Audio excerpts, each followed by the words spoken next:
firman Tuhan di Istana Babel. Pada tahun yang ketiga pemerintahan Yoyakim Raja Yehuda, datanglah Nebukadnezar Raja Babel ke Yerusalem, lalu mengepung kota itu. Tuhan menyerahkan Yoyakim Raja Yehuda dan sebagian dari perkakas-perkakas di rumah Allah ke dalam tangannya. Semuanya itu dibawanya ke tanah Siniar ke dalam rumah dewanya. Perkakas-perkakas itu dibawanya ke dalam perbendaharaan dewanya. Lalu raja bertitah kepada Aspenas kepala istananya untuk membawa beberapa orang Israel yang berasal dari keturunan raja dan dari kaum bangsawan, yakni orang-orang muda yang tidak ada sesuatu celah, yang berperawakan baik, yang memahami berbagai-bagai hikmat, berpengetahuan banyak, dan yang mempunyai pengertian tentang ilmu, yakni orang-orang yang cakap untuk bekerja dalam istana raja, supaya mereka diajarkan tulisan dan bahasa orang Kasdim. Dan raja menetapkan bagi mereka pelabur setiap hari dari santapan raja dan dari anggur yang biasa diminumnya. Mereka harus dididik selama 3 tahun, dan sesudah itu mereka harus bekerja pada raja. Di antara mereka itu ada juga beberapa orang Yehuda, yakni Daniel, Hananya, Misael, dan Asaria. Pemimpin pegawai istana itu memberi nama lain kepada mereka. Daniel dinamainya Beltsasar, Hananya dinamainya Sadrak, Misael dinamainya Mesak, dan Asaria dinamainya Abednego.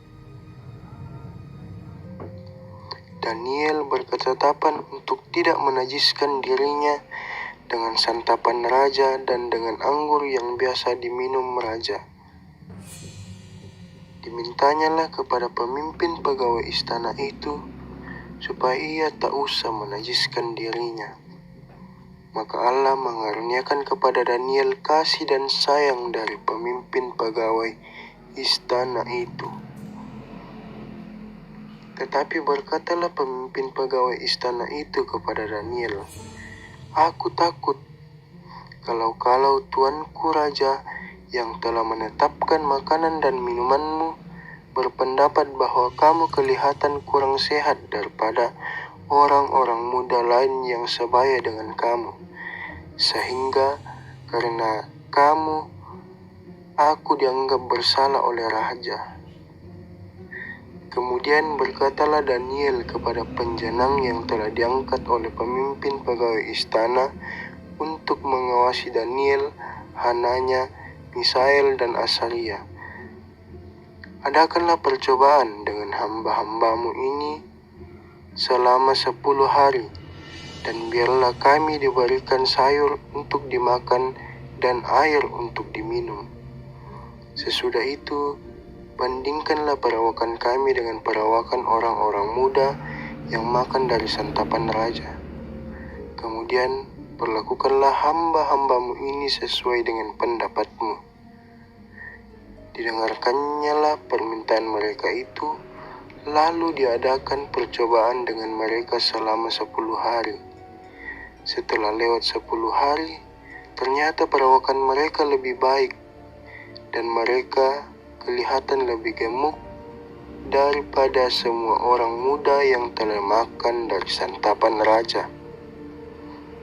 Kemudian penjenang itu selalu mengambil makanan mereka dan anggur yang harus mereka minum, lalu memberikan sayur kepada mereka. Kepada keempat orang muda itu Allah memberikan pengetahuan dan kepandaian tentang berbagai-bagai tulisan dan hikmat, sedang Daniel juga mempunyai pengertian tentang berbagai-bagai penglihatan dan mimpi. Setelah lewat waktu yang ditetapkan raja bahwa mereka sekalian harus dibawa menghadap, maka dibawalah mereka oleh pemimpin pegawai istana itu ke hadapan Nebukadnezar. Raja bercakap-cakap dengan mereka, dan di antara mereka sekalian itu tidak didapati yang setara dengan Daniel, Hananya, Misael, dan Asaria. Maka bekerjalah mereka itu pada raja dalam tiap-tiap hal yang memerlukan kebijaksanaan dan pengertian. Yang ditanyakan raja kepada mereka, didapatinya bahwa mereka 10 kali lebih cerdas daripada semua orang berilmu dan semua ahli jampi di seluruh kerajaannya. Daniel ada di sana sampai tahun pertama pemerintahan Kores. Amin firman Tuhan.